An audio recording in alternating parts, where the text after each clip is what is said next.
Hello and welcome to week 13 of Wine Wednesdays with KB Estate Winery. I'm winemaker Freddy Arredondo, and behind the camera is Carrie Arredondo, our marketing and events manager. What is our question this week, Carrie? Our question this week, Freddie, comes from Francis, and Francis is a wine club member over in Texas, or down in Texas, I should say. And Francis was up here last summer, and he said he tried our Pink and Bubbly, which was new last summer, which is our sparkling rosé, and he wanted to understand what the difference was between the Pink and Bubbly and our Blanc de Blanc. That's a great question. And while they are both bubbly and both delicious, they are made very, very differently as far as how we get the bubbles in the bottle. They start out pretty similarly. We harvest the fruit, we press off the grapes, we get juice, we ferment the juice. We basically make a still white wine, a finished still wine, or pink wine in this case.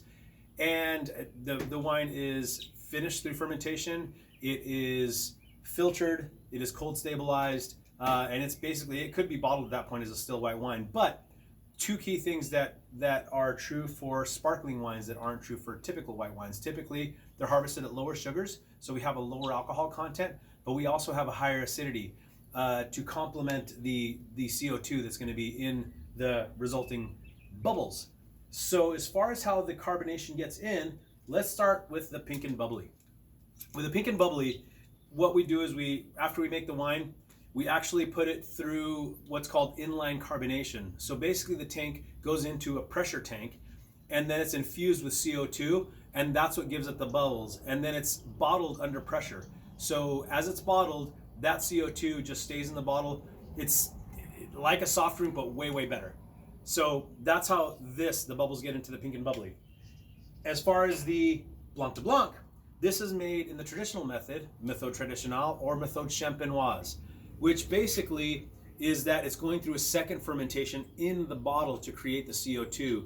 When yeast consumes sugar, it produces CO2 along with alcohol. But with Methode Champenoise sparkling wine, basically what's happening is we add the juice or the wine into a tank, we add a little bit more yeast, we add a little bit of sugar to give the yeast a little bit more food, and then it goes into bottle with a crown cap, with something just like this.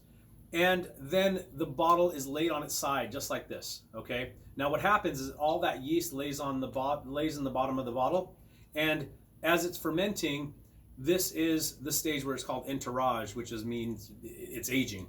And this wine will continue to produce CO2, and that's what gives it that lovely tight bubbles, and gives it also some really great aromatics, some kind of yeasty, doughy aromas if it stays in entourage long enough. This particular bottle, this is a 2018, so this has actually been on the lees for a little over 2 years at this point, because it was put in entourage around this time last year or 2 years ago. So it's been sitting on the lees for a long time. We disgorge it in batches. So what disgorging is basically after the wine produces the bubbles, you basically shake it up and then you put it into a riddling rack. So the riddling rack, it sits in the riddling rack just like this. And what happens is that all the sediment starts working its way down the neck, down into the bottom here. And every couple of days, you give it an eighth of a turn. And that eighth of a turn makes the sediment continue to travel down, continue to travel down, continue to travel down. And then once all the sediment is trapped here, then we take the bottle, we put it upside down. We actually freeze this portion right here, which is the yeast plug. And then you do what's called disgorging. So you take the bottle and then you pop that crown top off. The yeast plug goes shooting out, and then you just top it off, put the cork in and the wire hood, and you're good to go. And that's how the bubbles happen. So as far as, we're going to open both of these and show you a little bit of difference in what we call the mousse, which is basically the bubbles that you get from the sparkling wine and from the sparkling wine in both instances. But you can see those cool bubbles just shooting to the top there. And then we'll pour this in. Now typically a wine made with Methode Champenoise has a much tighter mousse. So you see the bubbles in there? There's a lot of bubbles, and they're pretty fine at the top, but not quite super fine. And then the bubbles coming up from the bottom of the glass, those are also fine also, but you're going to see when we pour the Blanc de Blanc what the difference is in those guys. So, and here's a neat little trick that I like to show people too. With your sparkling wines, if you've got a cork with the wire hood, leave your wire hood attached. Don't take it off, okay? And then use your wire hood, because those little wires, as they dig into the cork, they give you a little bit of leverage when you're taking that off.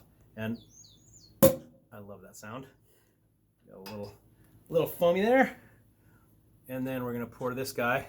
And you can see the bubbles in this are much, much finer, much, much tighter. You can see that the amount of mousse that we have in this glass compared to the Pink and Bubbly is quite different. And then when you look at the bubbles coming out of the bottom of the glass, if you can zoom in there, look at the teeny tiny little bubbles. So what that basically is saying is that CO2 has just been trapped in solution for so long that it's going to create these super, super fine particles of CO2 that are just really, really tight in solution. So that's the difference in our two little sparklings. So they both have great bubbles. They both taste fantastic. So we hope to see you soon here at KV. Enjoy some bubbles.